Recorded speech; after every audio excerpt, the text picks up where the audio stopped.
Hello, and welcome to the 2020 Latinx Games Festival. Thank you so much for joining us. My name is Jasmine Aguilar, and my pronouns are she, her. I am one of the organizers of this year's festival, and I am super excited to have very talented Latinx production members joining us here today. So, without any further ado, let's go ahead and have them introduce themselves. Let's go ahead and start with Gabby. Hi, good morning, everyone. My name is Gaby Ponce or Gabriela, and I'm a producer for Turn 10 Studios. And my pronouns are she, her, ella. Thank you. Dianna, go ahead and introduce yourself. Hello, everybody. I'm Dianna Lora. I am an account manager for productions for Ubisoft Montreal, not Montreal, excuse me. That is not where I work at all. I work at Ubisoft Massive Entertainment. Wow. Okay. And my pronouns are she and her. It's going to be fun today. I can tell already. We're going to have a good time. And Caroline. Good morning, everybody. I'm Caroline Guevara. I'm a producer for Firaxis Games. My pronouns are she and her, and I'm excited to be part of this panel. Well, I really quick before we get started, I am also a producer and I've been in production a majority of my games career. So I am really excited to be like nerding out about production stuff and sharing our mystical secrets on how to get a game out the door. All right, so first question for y'all is how would you describe your role and is this what you envision yourself doing for the rest of your life? Whoever feels strongly to take that one first. So my role is interesting because I'm not, well, I sort of moved away from actual being a sort of a production producer type person that you're traditional, what you think about as a producer slash for production. So I moved into more account management and specializing in productions. My experience working in a production team helps me sort of navigate the everything that entails the production team. So I kind of I'm sort of the bridge that connects because I work with the newly re-released Ubisoft Connect. So it's a platform. It's essentially a distribution platform for the video games, and so my knowledge of of production schedules and timelines and how it works, and as well as man hours and all that comes along with that, sort of helps me bridge that gap with how we work with the platform as well as with the production teams. And so I work with all of the developers who are developing the specific platform, and also communicate with the production teams as well as our partners as well that we work with. And so I never expected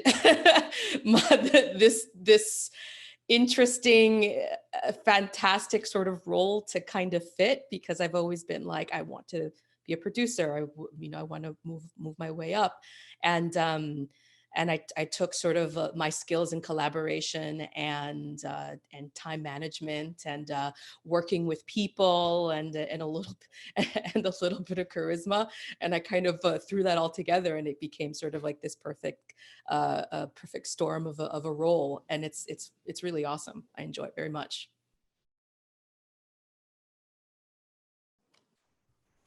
Nice. I'll go next.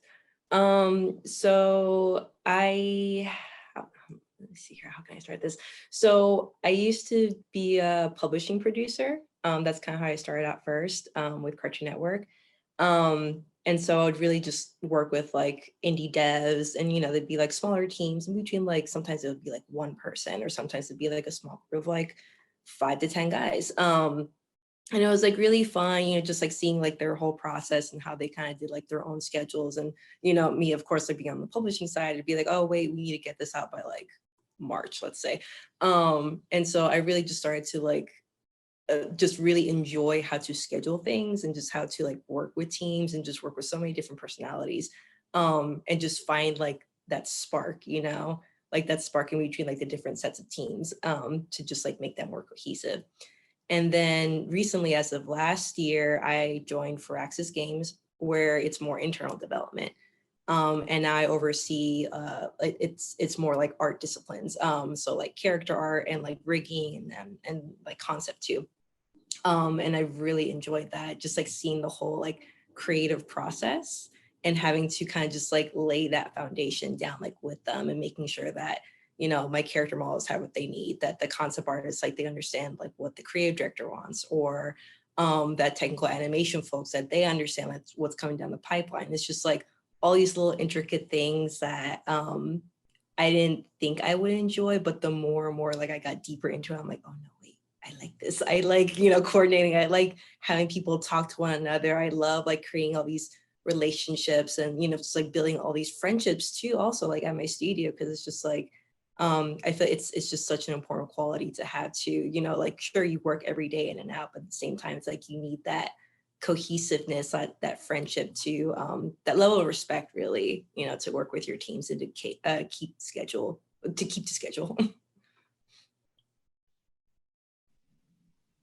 That's really interesting. So for me, my background in university was studying computer science. And then after a few internships, I was like, coding is cool, but I can't, it's not for me. Like I can't do this all day, every day for the rest of my life. So that kind of led me to explore program management, which is very similar to production. And I received an invitation to do an interview with Microsoft, and I was like, oh yes, student loans are, I'll be free. And then I realized that I was on a loop for Xbox, and I was like, no, because I didn't grow up playing video games like at all. And I was like, oh my God, they're never gonna hire me. I like own a console, but that's because like it was like an intern gift because Microsoft like does crazy things like that. And I was like, well, I should just let them know now in the middle of these interviews so that they can put me in some other loop, hopefully, right? And so I did, and they're like, oh no, that's fine. Like we give you a console, we give you access to games, like you'll get to know the customer, you got this, it's fine. I'm like, I let you know, you had a way out, I'm still here. So from there, it was easy to see why I was attracted to the role. It wasn't just because I wasn't super into coding, but also the types of problems that you solve. You know, like there's like, it's very people oriented, and you get to think about customers and their perspective and have to like really channel your empathy, not only for the people you work with, but for the problems you're trying to solve. And I think that really spoke to me, being who I am. In terms of how I made the leap to production, I made a game with some friends after not wanting to, because again, I was like, why should I make games? Like, I don't like, I'm not like personally like attracted to them. I've never had a game that like, I was like, oh my God, this is like Harry Potter, right? And then I really enjoyed making this hackathon game, and I was like, what's happening? Who am I? And I realized that it combined like culture, art, and technology, which are just like real like passions of mine, all in one thing. And I was like, I'm so stupid. Why didn't I like see this before? And you know, from there, I interviewed a lot and made that leap. But yeah, I think what I enjoy is similar to what Caroline and Dianna were saying before. I don't know if it's the last stop for me, because again, like I really love art and creativity and design. So I think that there's more for me to explore. But I mean, at the end of the day, I think being an organized, empathetic leader is something that will stay with me forever. So even if I end up moving out of production to some other thing later, I think those skills are very transferable. Just like when I moved from program management to production, this can move forward to any other role, I think. Thank y'all for sharing. I like already feel like the amount of immense wisdom on this panel, so I am super excited. So one of the things about like being in production is like developing relationships, and sometimes it's a little bit easier when you're in the office because you have those drive-by conversations that you catch up on, and sometimes you can catch really important information that might have broken down communication lines just by saying hi at someone's desk.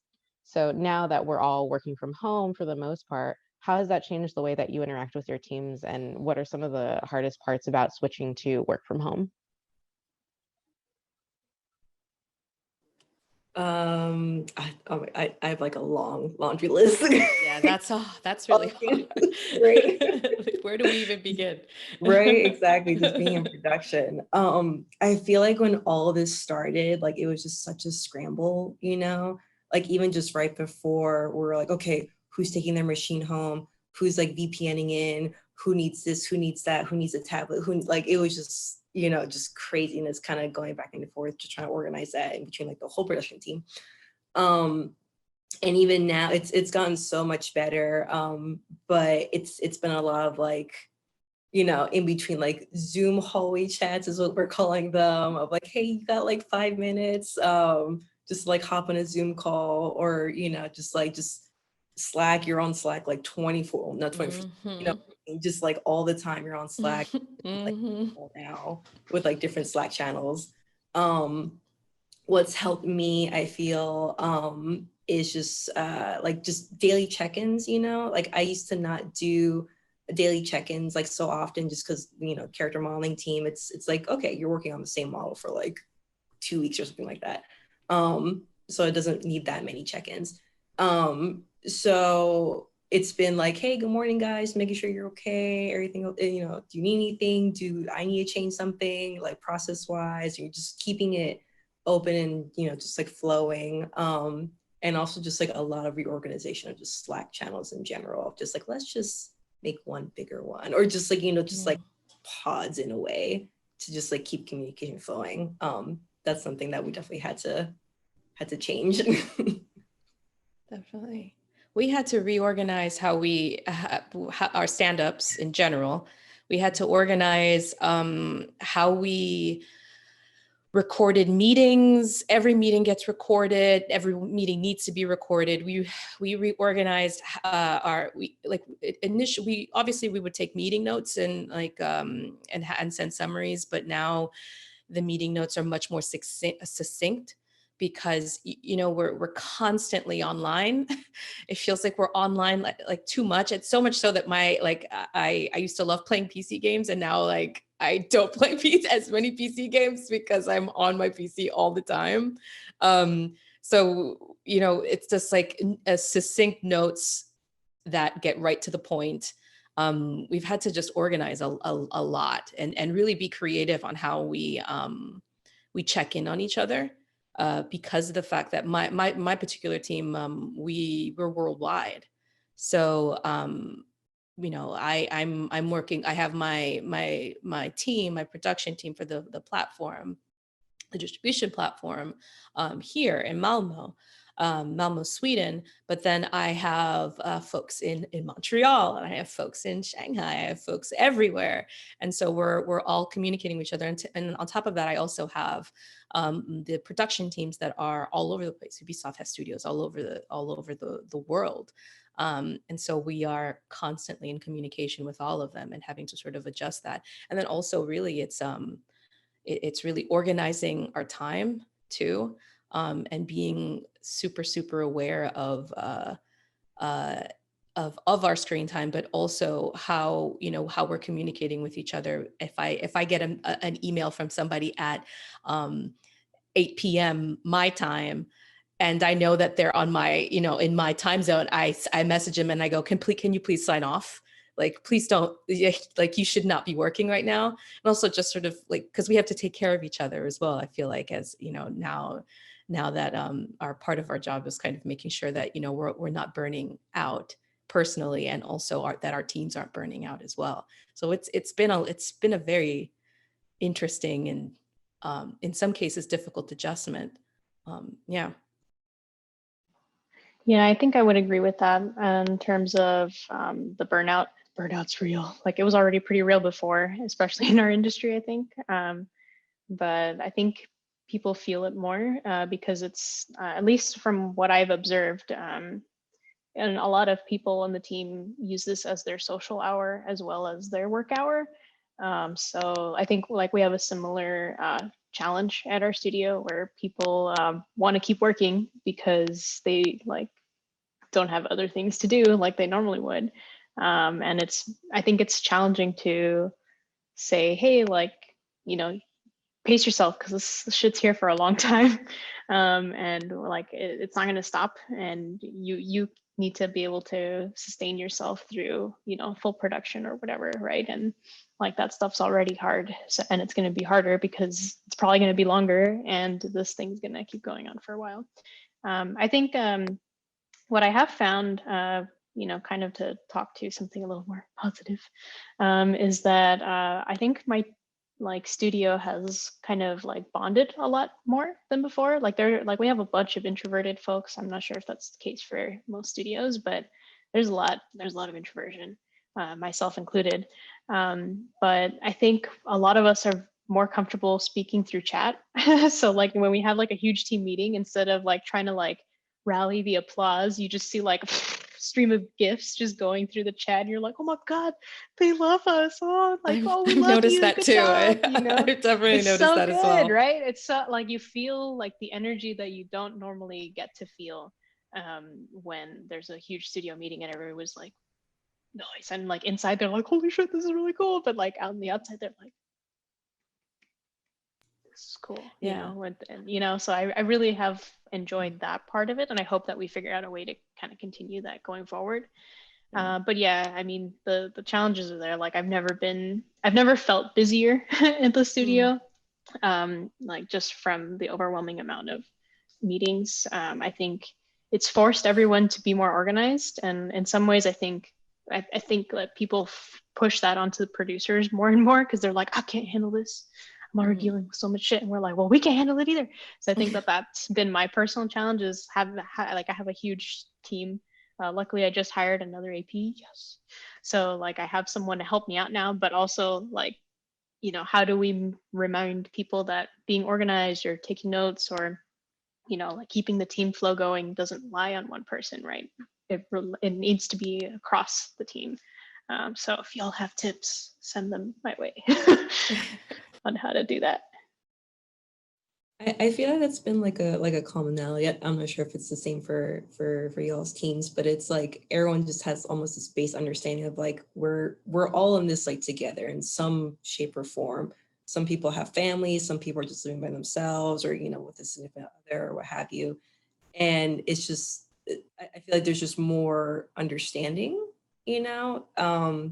At least within my studio, just like, oh, so and so has like lunch duty with the kids from like 12 to 2 or something like that, or you know, so and so you know, I'm dealing with something personal, go ahead, you know, just do your own thing. And to kind of just end on the positive note, I feel like, you know, as bad as this has been and as challenging as this has been, I feel like it has brought on a resurgence of like empathy, you know, just like just being one another and just being more patient with one another. Because at the end of the day, it's like we're making games, but we shouldn't be ourselves out, you know, for making a game either. I think that for at least for my team, one of the initial things that I've noticed to kind of to jump off of what you just said was that like in a positive way, that people are advocating for themselves more, which I think is super, super important. So somebody's just like, they wouldn't normally like you have some folks that would, that have told me, that would say to me that like, normally I wouldn't have been able to say this if it was like, if we were in the same room together, or like, not to me personally, because, but like, you know what I mean? Like, they're just like, oh, I feel bolder now because I'm able to, you know, I have the computer screen in front of me. So I'm able to say, hey, I actually do need help, or hey, like I do need to, you know, shift something around, and or this isn't going to be delivered on time. So it's like people are advocating for themselves, and I personally am noticing on my team a lot more truth coming from them, which I think is really awesome and refreshing, and that is definitely a positive of working from home and sort of the situation in general.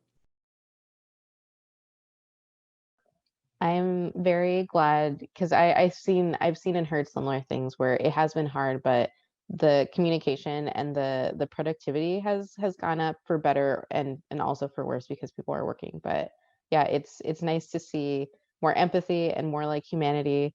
Like I've personally seen a lot of people's kids come on camera, which is nice because you're usually in these meetings and sometimes they're so serious when you're talking about like a character model or something that's seemingly ridiculous, but then you see someone's kid come into a frame and everyone says hello. So or cats. Yeah, or cats. The meeting cats. stops when a cat comes in. Yeah, everything it's like, stops. hold on, there's a cat cam. Introduce who you are. What are you over there? It's fantastic. And then now we just have like some folks with cats that are just like super villains, like petting them on the screen. Yeah, But I love it. I love it. One of my content leads just puts his camera to face the cat. And he's like, I know y'all don't want to see me. So he just puts the cat. We're like, love it. I'm sorry, what'd you say? This is really adorable. What? Yes. One of the things that everyone touched upon is that communication is really key to keep the team flow going. So what are some of your tips and tricks and ways that you build effective and transparent communications within your team?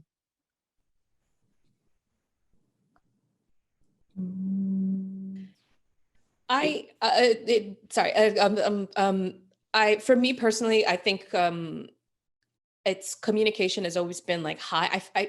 I want to start with the concept that communication and collaborative skills are soft skills, because I despise that.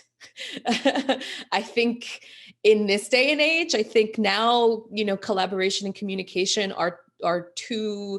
Oh, and empathy is also considered a soft skill. What? Those are considered the soft skills, and that in comparison to everything else. And I completely disagree with that. I think now more than ever that we are communicating through a screen, we need to be able to have empathy and to understand each other. We also need to be able to communicate with each other effectively. Being, pardon me, an asshole isn't going to work when I can just turn your mic off, or turn your screen off, or just like kick you out the meeting. Like I think that, and then also like I don't think being, I'm going to say a word, being an asshole isn't going to get the job done, because then nobody's going to want to deal with that. So I think now collaboration and communication are vital. For me personally, I emphasize that from day one with every team that I work with. Every email that I end, I say, if you have any questions, please do not hesitate to reach out to me. I'm here. If I don't know the answer, then I will find somebody who does know the answer. So I express humility. I express openness. And then also I back up what I do, like what I say. If I say I'm going to get you this, I'm going to get it for you. And if I can't get it for you, then I will tell you that I can't get it for you. So I think that that's my work. The way that I work is that I try to be as open as possible. And now more than ever, I think with the screen, we need to be able to express that a bit more outwardly, and that's how I've been doing it with my teammates.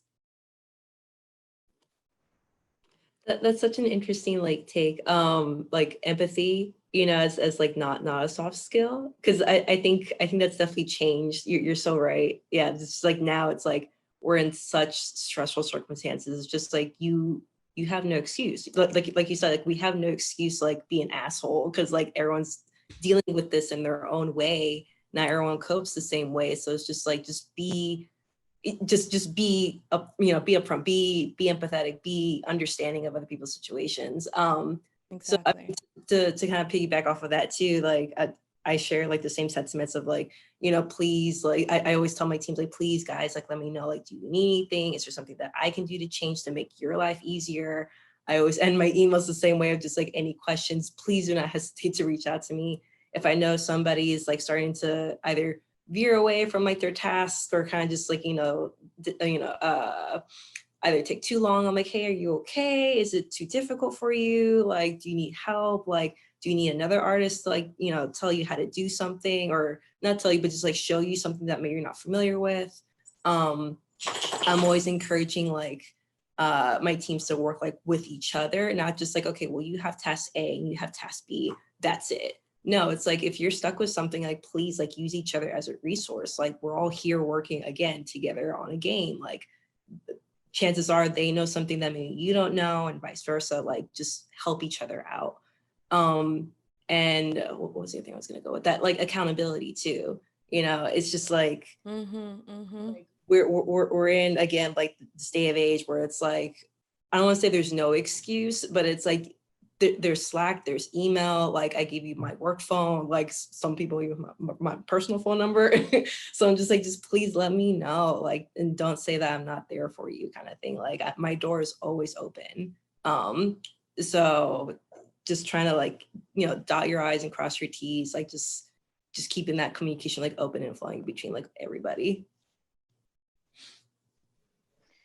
Yeah, that's really interesting, because while I feel that communication has needed to increase in a lot of ways, or at least the way that we do has to be more effective, I'm kind of veering the opposite direction. And maybe, again, it's those introvert tendencies, but I'm like, figure out like how much you can solve without me.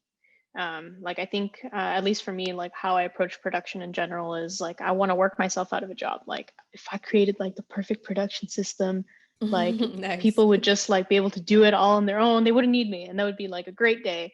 And I would go do, I don't know, something else, open a taco shop or something. But I think what I found is that the most important thing for me is constantly reassessing whether or not the way that I'm communicating is effective. Like, outside of, you know, assessing who the people are that I'm talking to, right? But you know, like, I need to think about how the specific person is going to receive what I say, or the specific room, like, what's the context. Again, have that empathy, but also, like, is the way that we were doing things in the before times the way that we should do them now? Most likely not. Like, I think one thing that we found was that 2-week sprints for my team was too much. Like, we're a tools team. We constantly have both feature work and like like service work, in the sense that people are blocked all the time. They're like, help, the tools like not doing this thing, or like, I can't load the track or whatever. And so, like, there's always things happening, and we, like, as soon as we make a commitment, it's basically moot because something came up, right? And I think that was even more obvious once we transitioned to being remote. So we decided, you know what, let's do 4-week sprints. Like, ain't nobody need the stress of like trying to track velocity like precisely for like 2 weeks at a time. And like, as soon as you got started on something, it was already over, you know? And so we said, you know what, like, let's just give everyone breathing room and have 4-week sprints.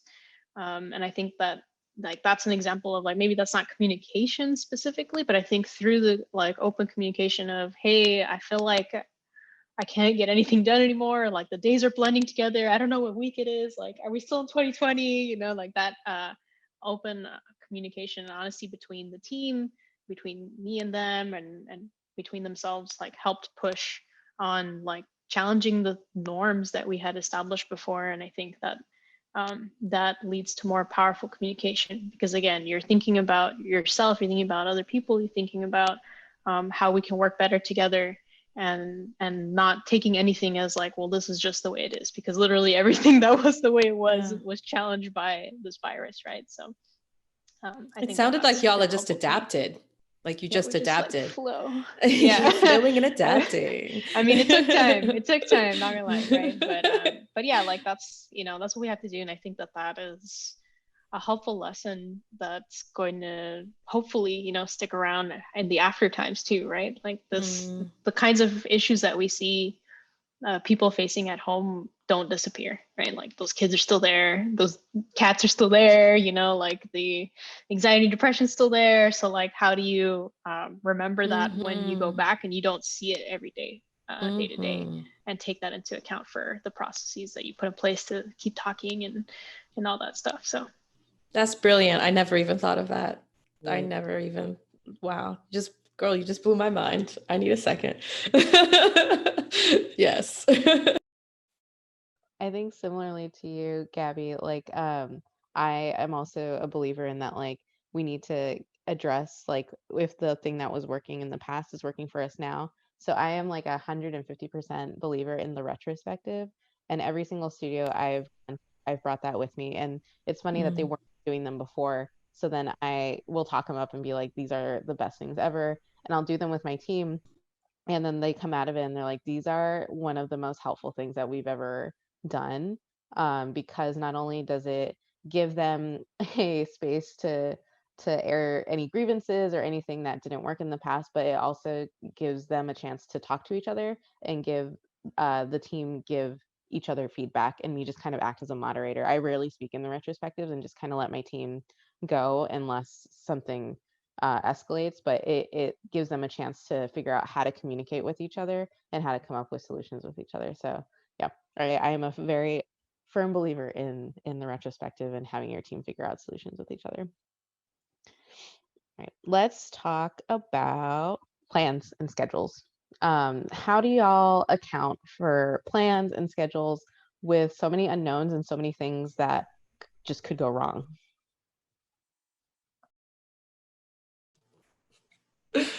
Sorry, I'm laughing because literally the last couple of weeks of my life have been, oh, we need to change the timeline 4 times, 5 times, 6 times, 7 times, because we launched Ubisoft Connect, which is the new distribution platform. It's a rebranding of everything, and then Watch Dogs Legions, and then we've just got like 4 games in the pipeline, and it's been absolutely crazy. How is that? I think it's, to go back to what Gabby said, it's adapting.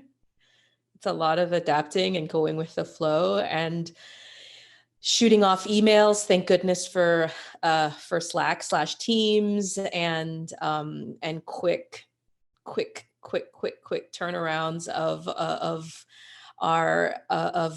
of communication, and that in and of itself was just like one of the hardest things. It's just because we were in so many different time zones, and we had established already for the year our pipelines and our communication and how we were going to work. And so I think even though things changed so quickly, we looked ahead and we were able to take care of it.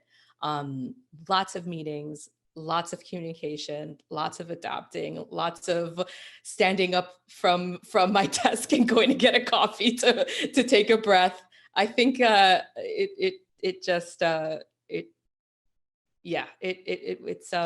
I'm speechless. I'm sorry. Continue. Somebody else fill in, because I'm still in the middle of it right now, and other things could come along. Yeah, I definitely feel you on that. We recently went through a little bit of restructure in between my team, where Yes. there was like a swap between character leads. I was like, oh, okay, all right, we gotta we gotta adapt a little bit.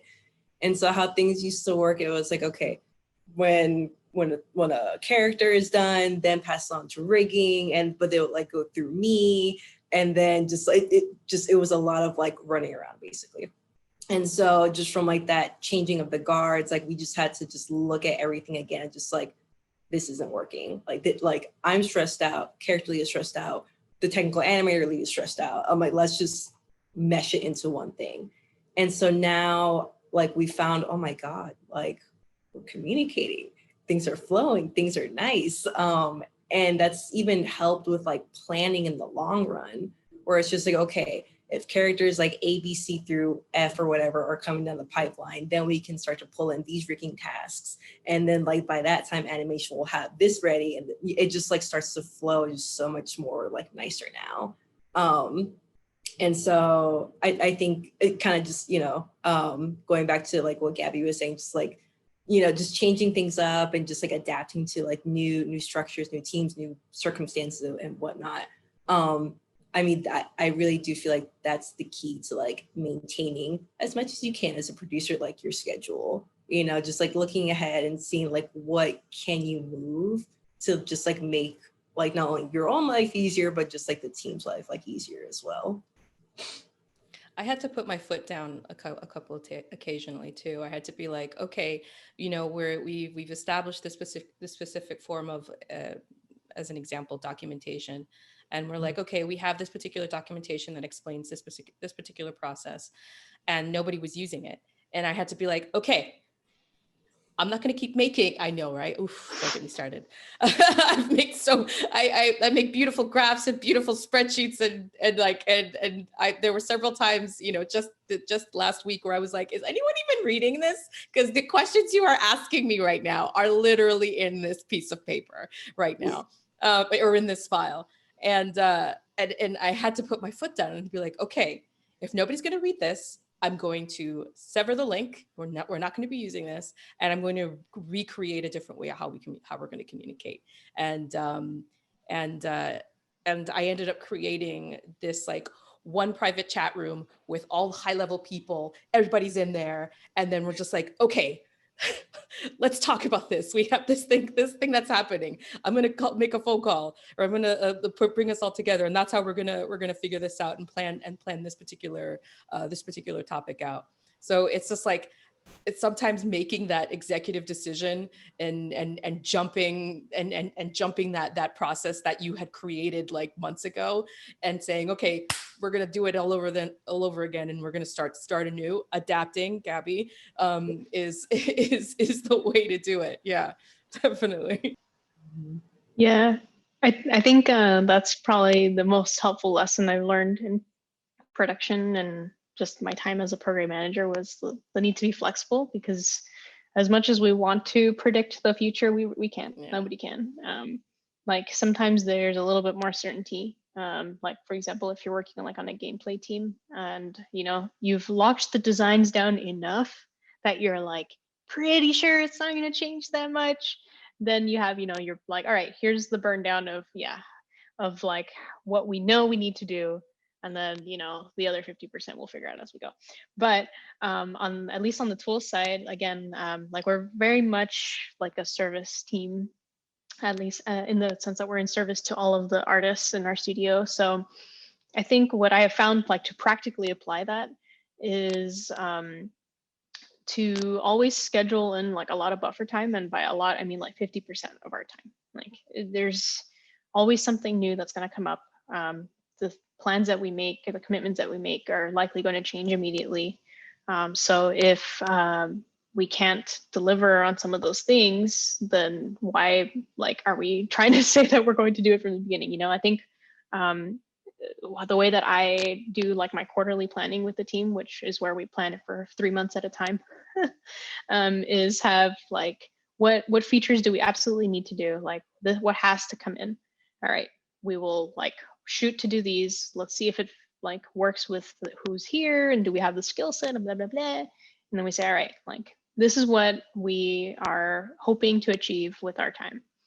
The other like another chunk of that is stretch goals. Like, all right, this is stuff that we like really need soon, but like it's just not feasible for us to say that we're totally going to do it.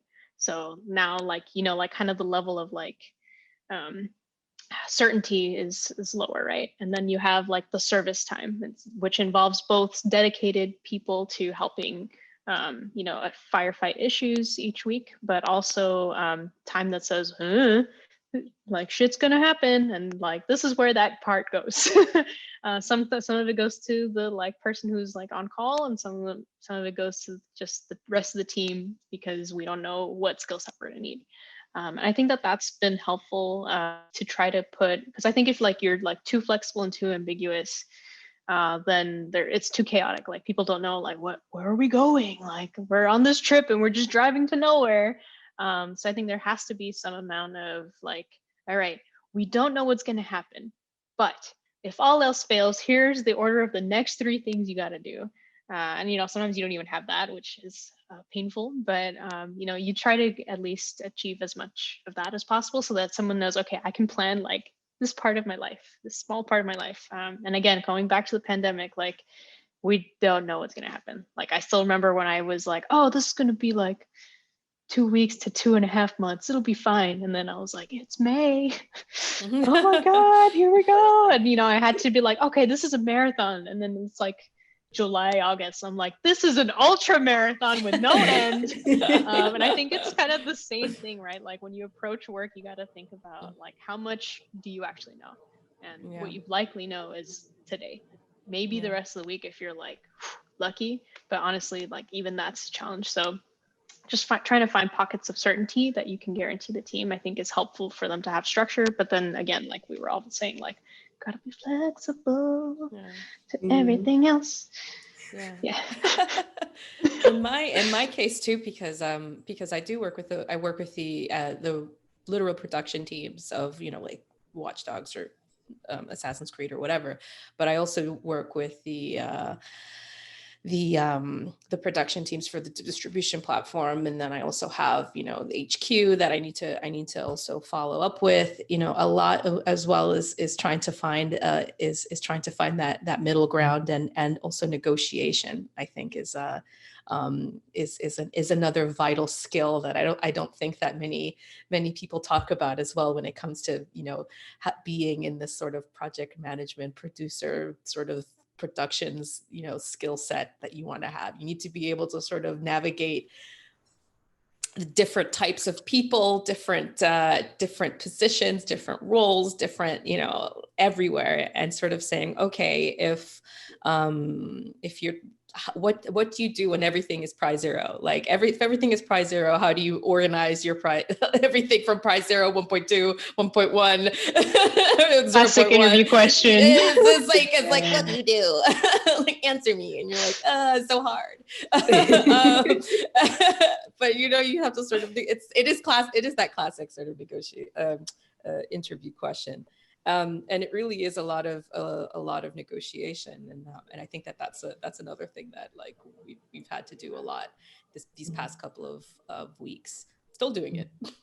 Yeah. Never ends. Yeah. No, I feel that. Go ahead, Caroline. No. I was gonna say, I feel like you almost have to like that padding that you were saying, like we call like contingency time. It's like you padded into, you know, like like the negotiation part needs to be padded into your scheduling. I'm just like, okay, if we're done with this part, we already know we're gonna get at least like 2-3 rounds of feedback. That's gonna take. Let's also try and slot that in, and then it goes back again to like, okay, well, what can we actually do for this sprint? Yeah, exactly. Can we save that for next sprint? Or can we put it in a polished bucket or something? And it's just like, it's like give, you know, what's the phrase? Give and take, you know? Just, okay, well, what do you really want from this? Like, what is your look? What is your, I guess, your dream kind of thing, like with the game itself, and just trying to make that work out somehow. Definitely. Yeah. And I think when you have those conversations, what I've learned is to just kind of like bring the hashtag real talk to it. Like, all right, this is not personal. Yeah. Like, you need to make a decision, leadership. Here are your options that you have. Here are, I think, the best options that you have. And these are the facts. And at the end of the day, we live in a world defined by the laws of physics. So like, figure out how exactly you want to, like, what baby do you want to kill?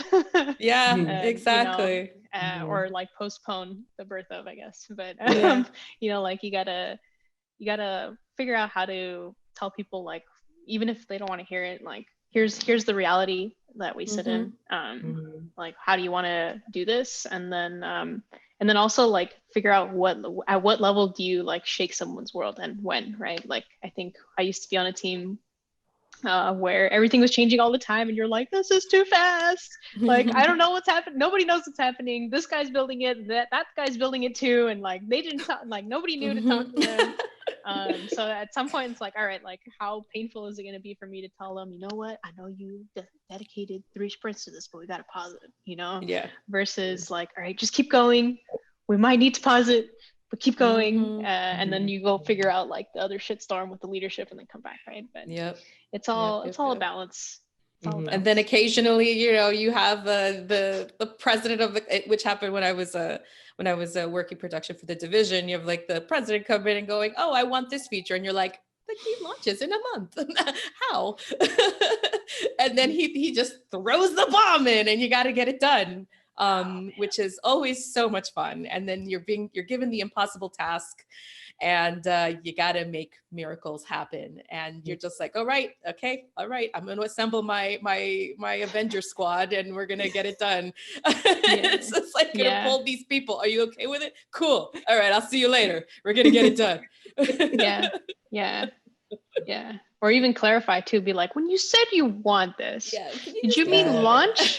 Because here's what it's gonna take, and your Yeah. team is not gonna be happy. Mhm. So are you sure you want to do this? Mhm. All right. Primer aviso. Are you sure?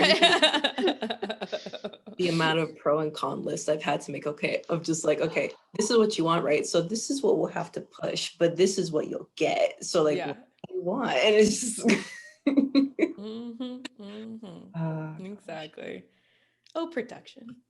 Yay. Yay. So I've honestly never had I've never met so many like Latinos in production, let alone Latinas in production. So I think I want to reserve this last like quarter of the talk to talk about like culture. How do you think being Latinx has like give you a unique perspective when it comes to production or like even helped you?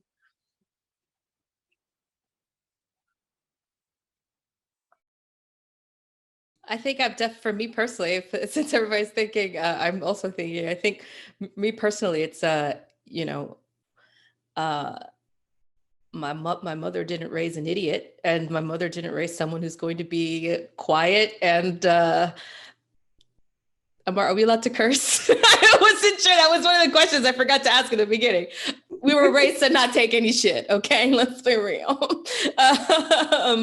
And so I think people are always so I don't know, shocked by the honesty and the take no bull sort of attitude of it. But I also think that um, you kind of also have to play the game as well. Like you can't always say what's on your mind, and you also and you kind of have to navigate those sharky waters, because they're you know we're in many occasions unicorns. I literally have not worked with another a black woman. I consider I'm an Afro-Latina. I've never worked with another black woman ever. I've never worked with a Latina, Latino. Well, I've worked with many Latinos, but I've never worked with many Latinas. Um, it just, I think that it's a lot of the times you feel like you're a unicorn, and there's not really I think that the only time when I really ran into a lot of folks who kind of look like me was when I would go to like events.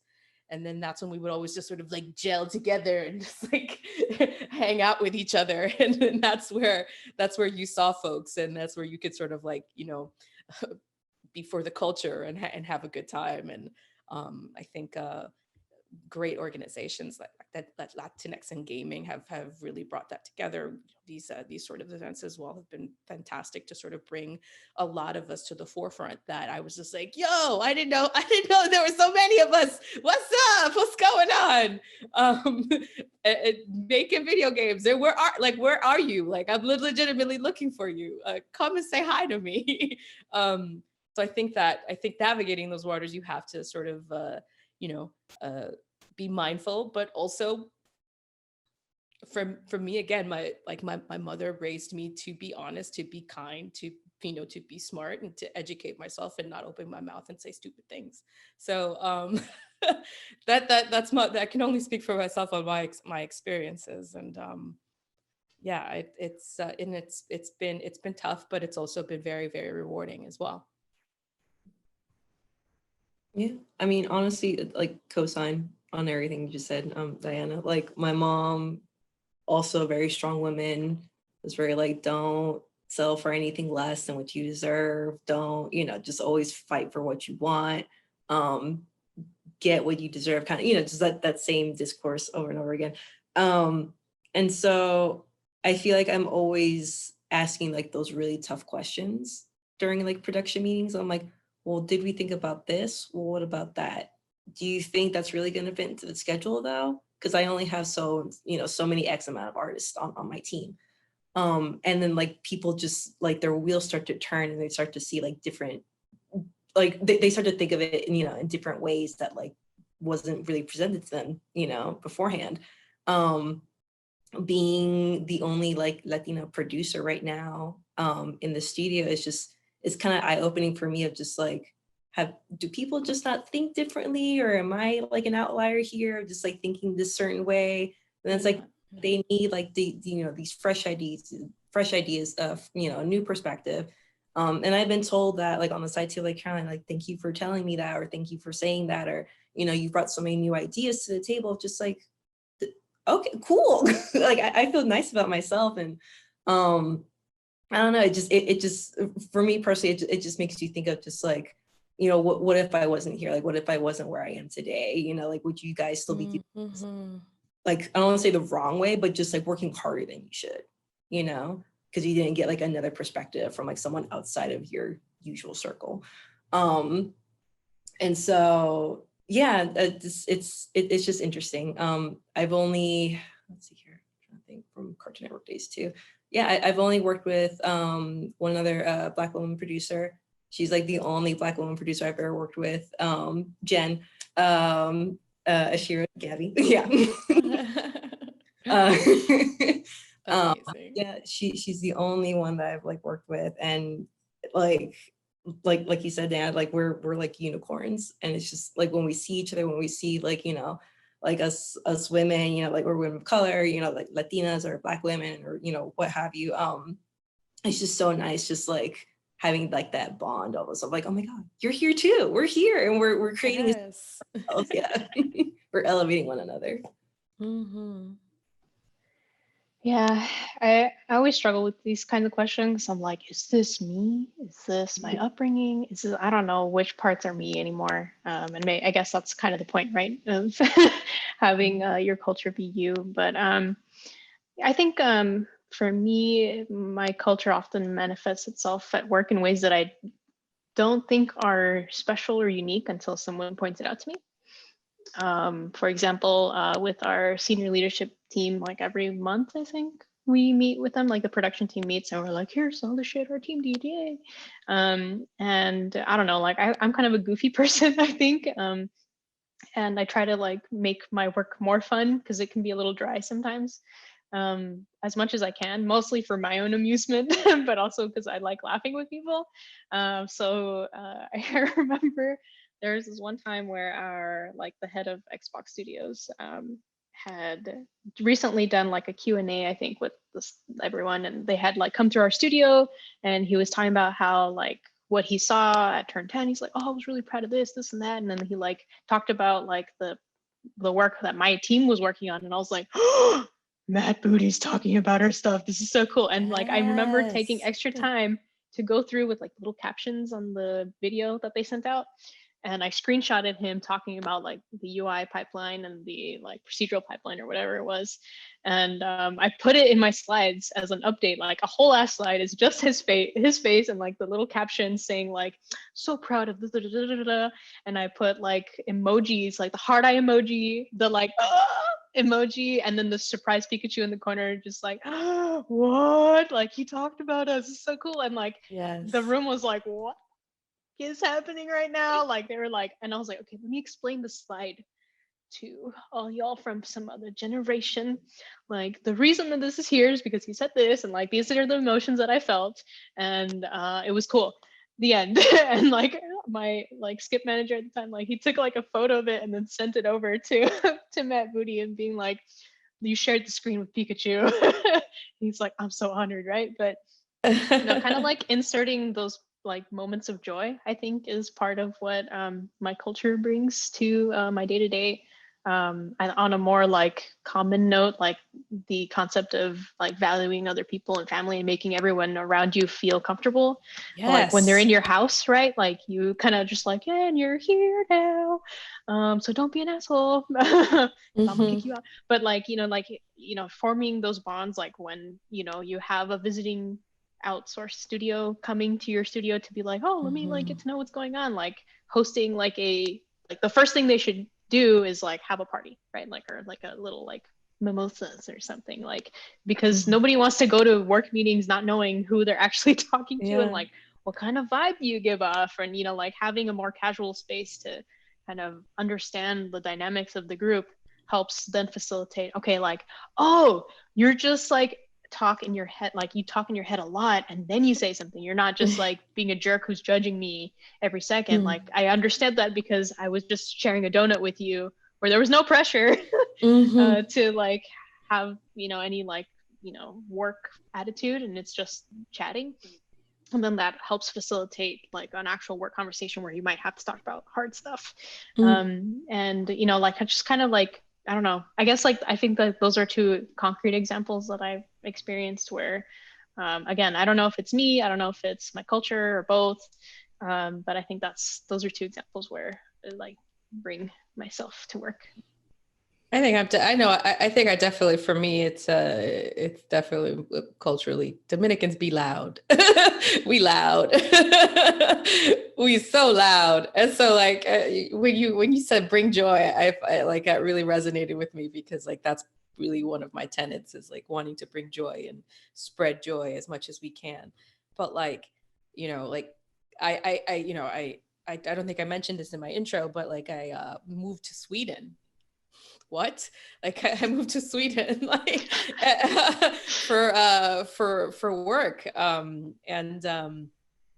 you know, massive, and it's great, and with a Swedish sort of culture that are normally very reserved, the Scandinavian culture, and they're you know, they it's so you know, like this week, like I said, we launched our distribution platform. We did it, and while we were testing like one you know, a game, and it went off without a hitch, and I loudly was like, yeah, whoa, like and clapping very loudly. We did it, y'all. And people were just like, are you okay? I'm like, guys, we did this for the whole year. How are you not excited? We need to be thankful. We did this. And then everybody was like, you're right. Yay. And then it's like, and then that's when everybody started cheering. Gifts. Yeah. But that's how it needs to be. And it reminds you that we're just like, we're here to have a good time. We're just making video games, y'all. At the end of the day, it's not rocket science. You know, we're not performing brain surgery. We're here to bring joy. You know, thank God, right? Because it would take like 5 years just to do one brain surgery. But we're here to spread joy, and if we put that joy, we manifest that joy and we insert it into the work that we do, that I firmly believe that transfers over to whoever's playing with it. You ever watch or play something that just feels so soulless? Like I fully believe that. I fully believe we need to, if our part of our jobs is bringing this joy, that we need to put that joy into what we do. And is that a cultural thing? I don't know. It's sabor, it's sazón, you know, azúcar, you know, let's do it. But it's so true though, you know, it's like how do you expect your team to like, you know, do their best and, you know, just like put their 100% effort in, you know, while they can, you know, if you yourself, you're not hype, like you're not they're hype woman, they're hype man, like whatever. Let's do this, like new sprint, let's go, we got our task, it's gonna be great, it's gonna be good, like we're gonna see it come to life. Yes. But then you get hype, they get hype, and it's just like, it just, you gel together, and it just, you start to feel it in the game, and it just like spreads out throughout like the rest of the teams, you know, like I can't really explain it, but I feel like y'all know what I'm talking about, where it's just like you feel it, like if having a good day, or like if you're all like you know, having a bad day, like you start to feel that trickle a little bit into your team. Oh yeah. Yeah, it's like you don't mean to, but it's just like, you know what, no, like let's set the tone, let's get hype, let's get excited for the team, let's keep moving things along in a positive manner, and let's just keep making games, yo. It's true. Yeah. Let's have a good time. Yeah, it's like your elementary teachers. Oh yeah. Yeah, like you just, they rarely had a like noticeably bad day, right? Because they were like, all right, we gotta learn our times tables, guys. And you're like, oh my God. And like they could be like super depressed from like home or something, or just like had like just a terrible day, a terrible morning. But they're out there like, okay, what's 5 times 7? Go. And you're like, oh, are you so awake? It's 8 in the morning. But like that's kind of like the attitude you got to bring. It's like, it's not about you. It's about your team being able to do the best work. Your time is like later. And maybe that's like not the way to do it either, right? Because we're people too and we're part of the team. But like sometimes like that's what's gonna get us through. So have a playlist. Have a playlist you jam to in the bathroom. Making up songs. Making up songs. I like it. But like I think being a part of production and being that producer or being that or anything, I think that you have to when you're leading a team, just being a leader means being of service. You have to be of service to people. It's not you. I think that when you're a leader, you need to be like, do what I say, not like, it's like, no, that's not how it works. Once again, the lesson of this past year is that doesn't work. It does not work. Okay. You have to think of yourself as being of service to people, wanting to help, wanting to be there for them, wanting to, get those pipelines clean, get those timelines clear, be able to adapt for them, help them out, because like everybody's got a job to do and you're there to just like keep it pushing, I think people think that, like you need to be an asshole or you need to be like a slave driver or like whatever you want to call it. Like I completely disagree with that. That concept is so gross to me. Guácala. Guácala. Basura. Oh, God, I haven't heard that. Tíralo todo en la basura, por favor. No quiero saber de eso. I also feel like we, and from just like what I've gathered from y'all, like talking over the past couple minutes, that like, especially when you have like big family gatherings, like you usually our families tend to be a little bit bigger. So there's a lot going on. So there's an immense amount of like calm, even when there's like an amount of chaos. Like, I don't know, like, I know I tend to be very calm when everyone around me is really like all over the place. So I can be the one that's like, it's okay. Like, we're making video games. It's going to be fine. Like, do you want to dance? Like, let's go, go like shake it out for a little bit. Like, but you're okay. Like, yeah, I promise you're going to be okay. So yeah, I being like the fun one, like the calm one, and trying to like make everyone feel better is definitely something that I feel very strongly. I taught the Swedes this week what bop means, like what a bop is. And they were like, what is that? I was like, oh, it's a bop. You hear music and you're like, yeah, this is good. They're like, oh, I can understand that concept. That's cool. It's just like, that's funny. That's, that's another good example of dance. People still tell me like just like a few weeks ago, they're like, Gaby, I just really appreciated when you introduced yourself to the whole studio and then like you were like dancing and you were just up there. And I was like, I was nervous, right? Like that was for me. Like when in doubt, dance it out. Like that's kind of like how I'm like, but like it's totally, you're so right. Like that's totally another place where the culture comes and you're like, well, oh, perdón, se me salió el mexicano. Like it's out there now. But yeah, I think like having us again like bring out that joy because it comes out, I think that kind of gives other people who also have that within them but have not been able to express it or didn't know that they could do it at work and succeed, like still like that kind of like helps other people feel like, oh, okay, I can be goofy at work too. Like it doesn't have to be like, at least at Microsoft, like super corporate all the time, or I don't know what other studio cultures are because I haven't worked anywhere else, but like I think that helps make it more light and take ourselves less seriously because we're out here making jokes about food and whatever. Right. Yeah. I don't know if y'all get the same feeling, but it's so endearing when like you start to see someone come out of their shell because like you've been so warm and just like they slowly just start to like they crack their own little jokes or like they start to like talk a little bit more. I'm like, oh, I see you. You're coming out of your there you are. Yeah. Yes. The telltale sign at mine has been the shoulder shimmy. Like, because I'll be like, hey guys, what's up? And then like all of a sudden someone will be like, Gaby, hey, and they're just like walking down the hall and I'm like, hold on, yes, okay.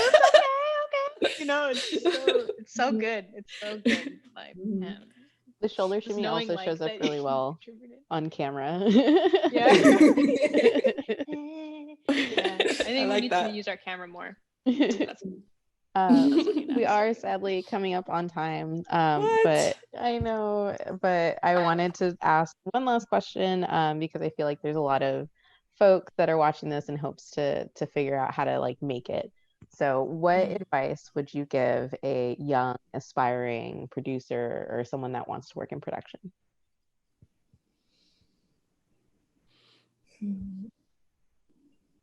Who's gonna jump in first?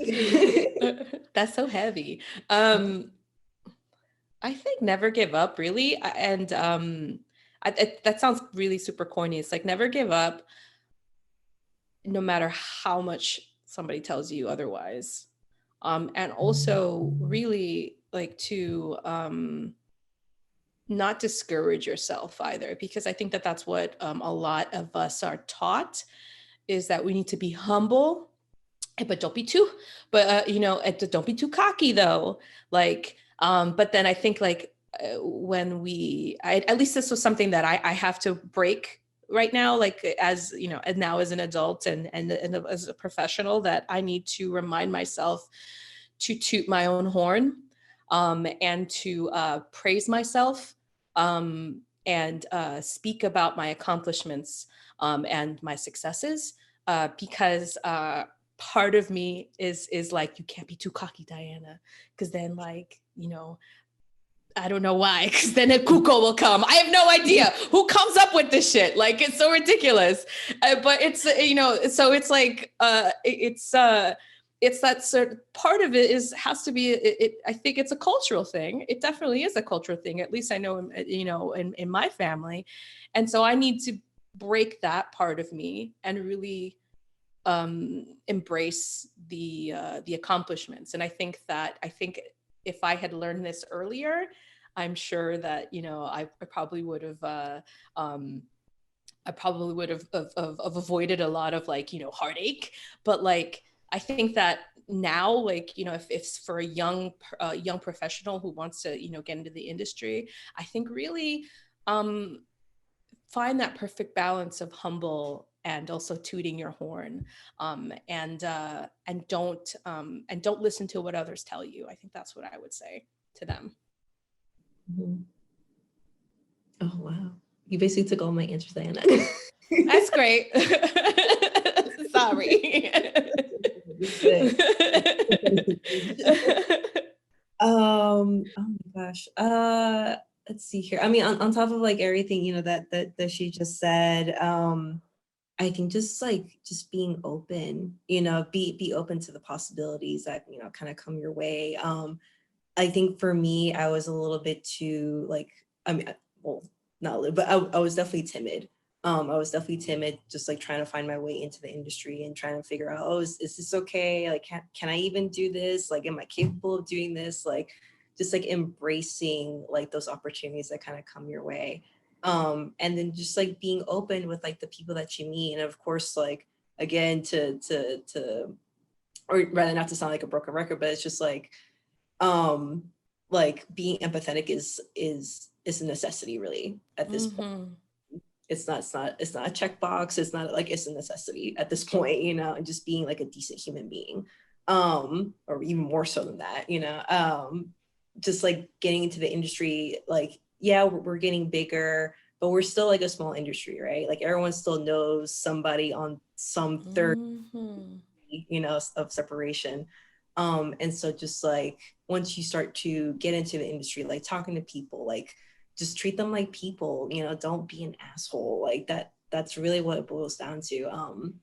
And, you know, getting into production, like be open to like, again, those opportunities that come your way of just like, oh, maybe I can lead this team, listen to your teams, find out ways that you can collaborate, you know, with other groups, or just like working with different personalities. Cause that's honestly what game dev is. It's working with so many different like personalities, people with different upbringings, with different, you know, just different folks. And so, yeah, just being open to all of that, being open to all the different people that you meet along the way.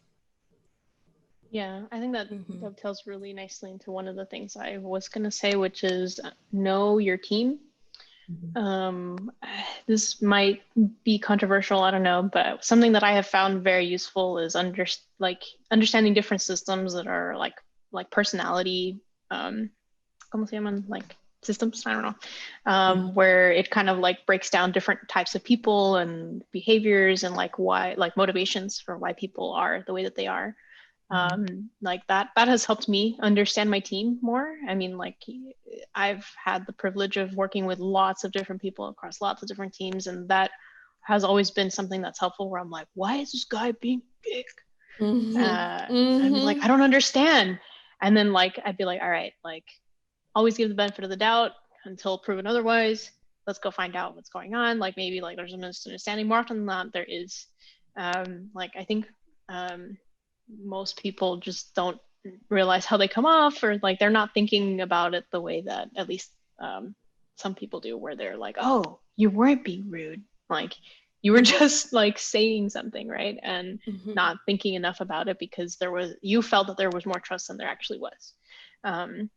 So I think there's that. I think kind of like along the same lines, the thing that I found the most difficult when starting is not having enough variety and experiences to back up my gut. Like I think I'm a very like when my gut's telling me something, I need to listen to it, otherwise it's a mistake. But I think it's hard to know if your gut is informed or if your gut is wrong because it doesn't have anything to lean on. So the more different types of teams that you can work on, like a team that is more waterfall-y, like an art team, where it's just the work is what it is, and like we can schedule it and make it or not, versus a service team or a tools team where like you're constantly fighting fires and everything's changing and you have to be even more adaptable than other teams. Like having that variety of experiences to kind of have more informed decisions about why should we do 2-week sprints versus 4-week sprints? Why should we use Slack over email or whatever, right? Like there's everything can have a purpose, but not like all of those will fit for your team, like your team specific needs. So the more that you can have like a variation while still like, staying there long enough to like understand that team, right? Like don't jump like every 3 months to different teams, because there's a whole life cycle there, right? But the more that you can add that variation over time, I think the better you will be, because you'll have things to compare it to. And if you're paying attention and observing, like you can see why, you can kind of like distill the root causes of that. And stay humble, ask questions. Like you're not going to be the expert. Like if you're the expert in something, it was probably because of a past life, not because you were like doing something, like you weren't an expert in Houdini or substance designer because like maybe that's like your free time, right? But like you don't have to be the expert in every single thing. So rely on your team to help you like understand enough to be effective for them. And even if you think you're an expert, you're not an expert. Like it doesn't matter. Nobody knows everything. You don't know everything. That's impossible. And I think it goes back to the being humble but not cocky part of it, and knowing your worth. I think is something that we don't really also talk about a lot to these young professionals. Is they think that they need to sacrifice their integrity or their time or their ability or whatever, and because they don't understand what they're worth. So really, it's important to really look at the different resources. I think I always say that I think that, the young professionals now are there's the benefit of having so many resources out there right now. Like I would have loved to have a lot of these resources, like when I started out.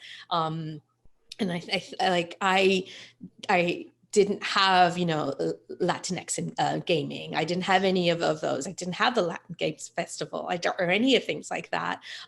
There are so many Discords out there. There are so many groups out there, so many events that I was just like, I'm like, man, like I would have loved like starting out to have all of these people like on Twitter reaching out to me and saying, I'm looking for people to mentor. It's like, what? I would have loved that.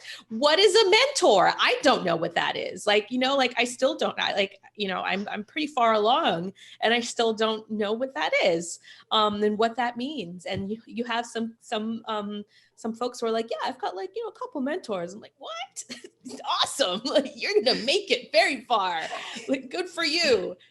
But I think that you really use resources, and really, like, they're out there, and people are ready, willing, and able, to reach out to you. I mean, I'm on Twitter. Reach out to me if you have any questions. I'm super, like, I'm on several Discords. You could probably find me on many, many Discords.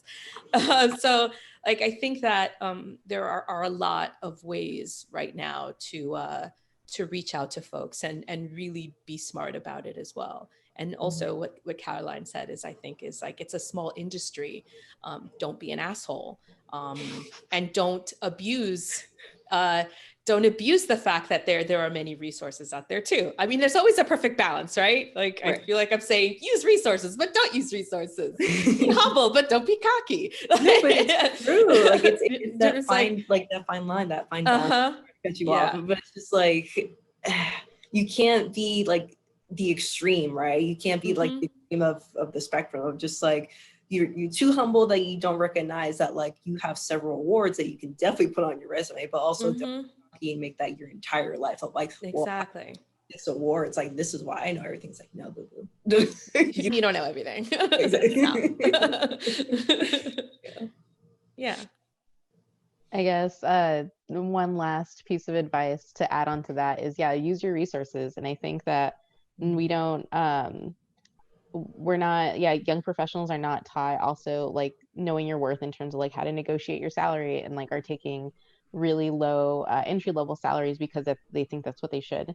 So my additional advice would be to use those resources, especially for things like pay and like how to negotiate your salary and like what are benefits and like what works for you, because it's not something that we talk a lot about in games. And I had to veer outside into like tech to learn how to talk about my salary, and like if they're going to fire me if I ask for a pay raise.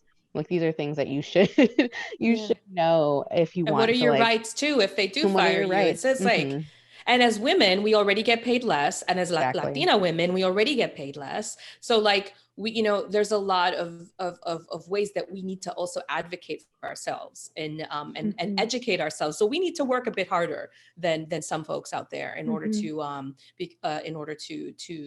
have our seat at the table.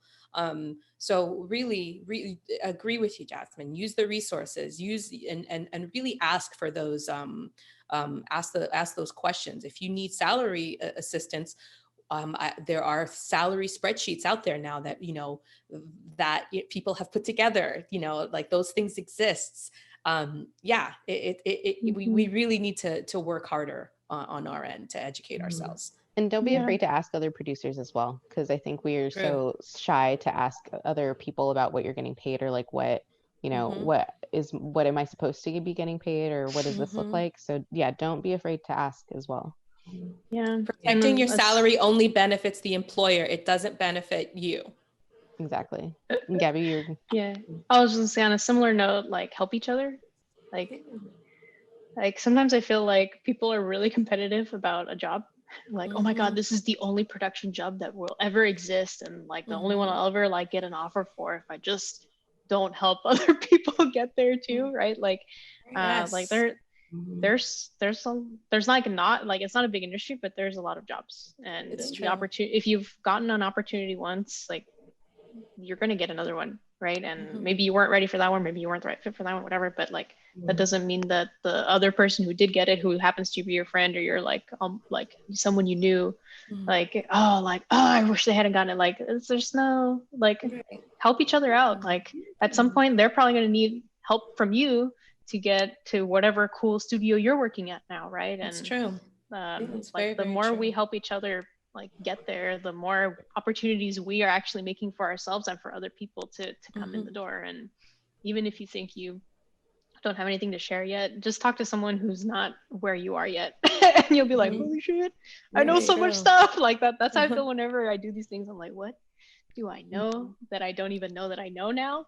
And then we start talking, and I'm like, oh yeah, I do have something to share. Nice. So like, the same. Yeah, exactly. Like, Like think about, even if you're just graduating college or you're switching industries, like you have something. It's true. And you just have to be willing to share it with someone else who doesn't have that yet. So share. You got nothing to lose. Yeah. Right. Yeah. No, like definitely like be that leader, you know, like, you know, like, oh my God, I'm gonna trip over my own words. Like just help one another, you know, just exactly like Gabby was saying, it's just like we're here to like uplift one another. It shouldn't be one another, right? Exactly. Like I get really passionate about this. I'm 100. I'm like, I'm gonna say yes. Keep going. Keep going. I'm ready. I'm ready for it. Yeah, no, just like celebrate one another, celebrate each other's accomplishments. It's like, again, like we should be uplifting one another, and you know, just like using, just asking each other questions and using one another as like a resource, you know, helping one another. Like there's just so like I hate to kind of put a spin on this, but it's just like there's still so much left, so much work left to do, you know, to continue like the uplifting of our Latino communities or our Black communities, or you know, just like, you know, of all of our communities really. And so just like if we're all in this together, not to sound like, we shouldn't be unicorns is what it boils down to. It shouldn't be a unicorn thing. Like it There's shouldn't. plenty of glitter in the world. We can all sparkle. Yes. If I don't that. shine, you don't shine. Like that's like we shouldn't be unicorns. We should be like something I always say is that we always need to reach back and pull people up with us. So you know, as high as we go, we need to remember like to reach back and bring people with us. You're in this company. Okay, what available roles are opening up? I know that in my team, they're like, okay, we have this couple of roles that are opening up for our team meeting. And I'm like, okay, I know Tali Tal, I know Paul, I know this person over here who may be good for them. And then I reach out to them, I'm like, yo, are you looking for a job? You good? All right, never mind. Let me find somebody else. Do you know somebody? And that's how we get our people in there. That's how we help each other out. And then we diversify the community that we are working in, and we diversify our team. And like Caroline, to go back to what you said, because I think it's very, very vital, is that your experiences and your ideas, what you bring to the table is valuable. And that's why people are like, oh, we never thought of it that way. Same for you, Gabby. Same for you, Jasmine. Everybody, the four of us here, we bring something special to the table. And we need to remember that. And we need to bring other people who can bring other awesome things to the table. Because, you know, right now, like we need diversity of thought. We need diversity of culture. We need just diversity in general. Because if we just want to boil it down to the simplest thing, it makes more money. And that's how they're going to listen, you know? So really reach back and help people, and don't forget where you came from. I think those are valuable things. Everything that everybody said is super valuable, and really helping each other get to where we need to be, because that's the only way that we're going to move forward. It's the only way. Thank you so much, y'all. This was amazing, and I'm very, very happy to have had this opportunity to moderate and soak in all of the wisdom that was here and participate a little bit. We are at time. We've gone a little bit over, but it was so worth it. And I just want to thank each and every one of you for joining and sharing your perspectives, your stories, and your wisdom, and bestowing it upon future aspiring Latinx game developers. Thank you so much. And with that, we're done. So if you, I suggest to reach out to any one of our panelists. If you have any questions, reach out to myself. If you have any questions, we are always here as a resource. And thank you so much for tuning in to our Latinx Games Festival panel.